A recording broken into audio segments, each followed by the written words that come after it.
In 2023, the historic Japanese garden on the grounds of the Muscatine Art Center underwent a dramatic transformation. This change was years in the making and involved significant research, evaluation, study, and planning. Managing and implementing a landscape rehabilitation project presented special challenges, and the final results will only truly be seen some years in the future as the plantings mature, reaching their full height and spreading to create a full ground cover. The historic Japanese garden dates to 1930 and is listed as a contributing component for the Laura Musser McComb Historic District. The National Register listing also includes the 1908 house and the carriage house built in the mid-1920s. The lady of the house, Laura Musser McComb, was a member of one of Muscatine's most prominent families. Her father, Peter, was involved in lumber operations and banking. Her husband, Edwin McComb, took over his family's dry goods business. Laura herself was an astute businesswoman, a trained vocal performer, and a patron of many local causes. She was highly involved with numerous groups, including the Muscatine Garden Club and the 20th Century Club. Upon its completion, the garden became a gathering spot for activities and events, especially those associated with one of Laura's clubs. The garden was installed at a time when examples of Japanese-style gardens could be found in some public and private gardens around the United States. While Laura's Japanese-style garden was not the first to be installed in Iowa, it is the only Japanese garden installed before World War II to still be standing within the state's borders. The rarity of the garden made it especially important to return the character-defining features to the garden. The Muscatine Art Center staff had struggled for years with a variety of issues in the garden. The pump for the water feature did not work. The ponds and streams leaked. The wooden bridges rotted quickly and were difficult to cross for those with mobility concerns. The yew trees had branches that grew downward towards the ground and blocked sections of the walkway. Pine needles from trees planted in the 1980s clogged the water feature. The shade created by the pine trees and the yews made it impossible to grow the types of plants found in Laura's original garden. A comprehensive approach was required, and the staff sought advice from Associate Professor Heidi Holman, who teaches landscape design at Iowa State University. In September 2020, Holman, along with a graduate student, completed the historic landscape preservation plan for the Japanese garden. The plan detailed the character-defining features of the garden, outlined a treatment plan for returning those features to the garden, and presented a side-by-side comparison of the garden in 2020 next to historic photographs from the 1930s. The preservation plan provided the strategy for the comprehensive overhaul of the garden and served as the guiding document for securing grant funding as well as broader community support for the project. The Muscatine Art Center was first awarded a grant from the federal Paul Brune Historic Preservation Program. To meet the match for the federal grant and fund the remaining financial need for the project, a second grant from the Roy J. Carver Charitable Trust was secured. While the rehabilitation plans were coming together and project funding was being secured, the Muscatine Art Center also contracted with Beth Cody, author of the book Iowa Gardens of the Past.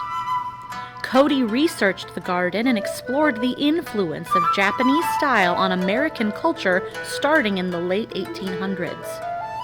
A Humanities Iowa grant funded the research project. One of the primary goals was to understand some of the reasons why Laura Musser McComb opted to have a Japanese-style garden installed at her home. Cody's research gave an overview of the reopening of trade between Japan and the West, and it underscored the importance of cultural displays at expositions and World's Fairs. For Laura, her experience at the 1893 World's Fair in Chicago at the age of 16 was perhaps her first introduction into Japanese-style landscape design. The Japanese display at the fair had a profound influence on many, including Frank Lloyd Wright, whose influence on architecture can be found throughout the Midwest and the broader United States. Laura's encounters with Japanese style continued at another World's Fair, the 1904 Louisiana Purchase Exposition in St. Louis. As a newlywed couple, Laura traveled with her husband to take in the wonders of the fair. Laura's brother-in-law, Charles Huddig, a bank president and resident of St. Louis, was one of the fair's commissioners. Japan had maintained a significant presence at the international expositions held in the United States in 1894 and 1901, but its commanding presence of 7 total acres made it a particular highlight at the 1904 fair. The Japanese pond garden, located near the main pavilion, truly inspired Americans. Many who saw it became eager to introduce some of its beauty into their own gardens. Among them were Laura's sister and brother-in-law, who had a Japanese-style garden installed at their St. Louis home in 1907 by George Kessler, the landscape architect for the 1904 World's Fair. While visitors to the World's Fairs and other expositions directly experienced the wonders of Japanese culture, exposure to Japanese style reached the general American public through advertisements for Japanese-inspired fashion, home decor, and landscaping. Like other Americans, Laura displayed a fondness for Japanese style in her clothing choices, home furnishings, and taste in music. As a vocal performer, Laura particularly loved Madame Butterfly and publicly performed songs from the opera in Muscatine in 1917, only a few years after Mary Pickford brought to life the character of Butterfly in the highly popular silent film set in Japan. In the first decades of the 1900s, Muscatine, like other cities and towns across the United States, became a stop for traveling bazaars selling wares from Japan, China, and the Near East. American consumers could also purchase imported Japanese goods from stores such as Marshall Field's. In Muscatine, the McComb store sold imports such as Japanese parasols, hand-carved teak, and Japanese embroidered art panels and tapestries. The McComb store obtained these imports through Marshall Field's. In 1917, when the McComb store celebrated the grand opening of its new building in downtown Muscatine, there were performances by Japanese men dressed in traditional costume. Laura, as the store's vice president, likely had a role in developing the opening celebrations and selecting some of the store's merchandise.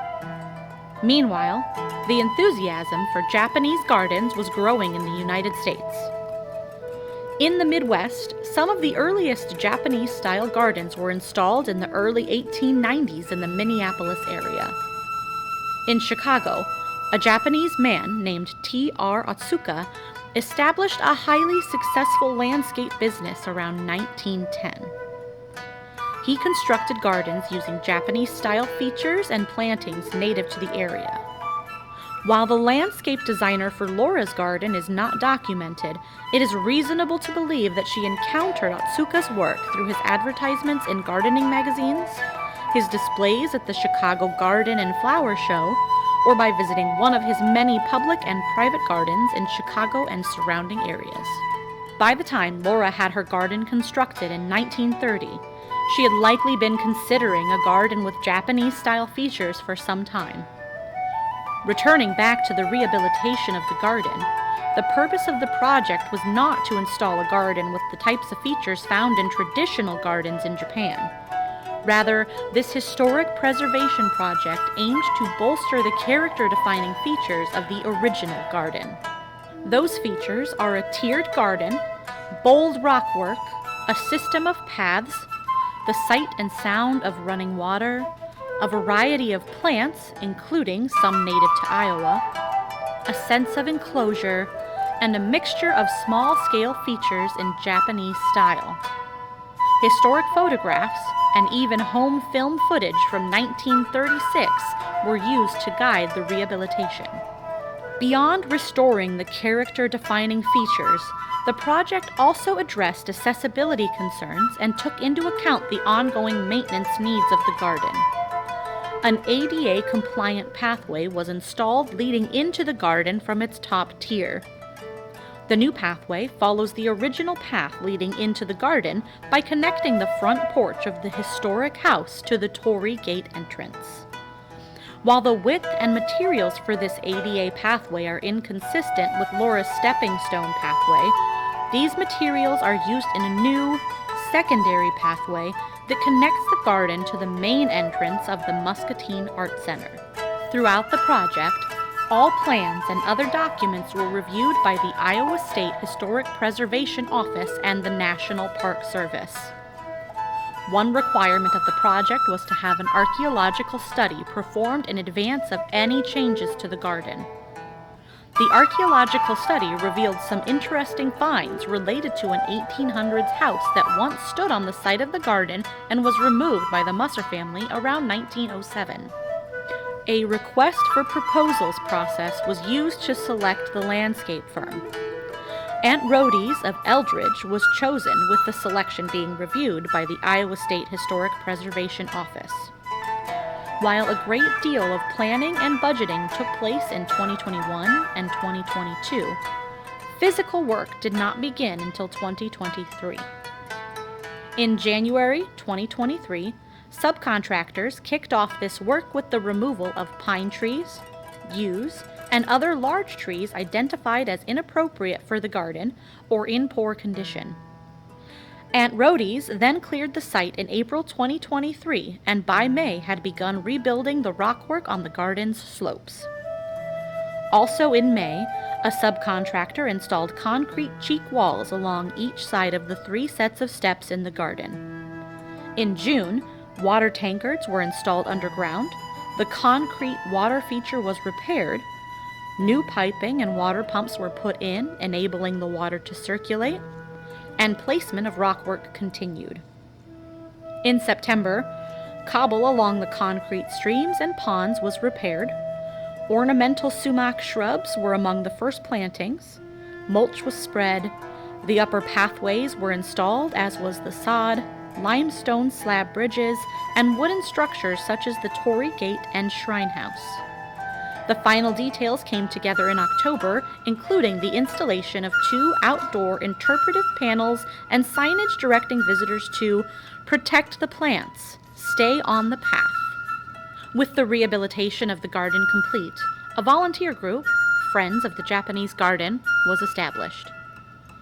In addition to having a volunteer corps assisting with the maintenance of the garden, there is now an endowment that will annually make available some funds for purchasing mulch, plantings as needed, gardening tools, and eventually replacing larger items such as the Torii Gate.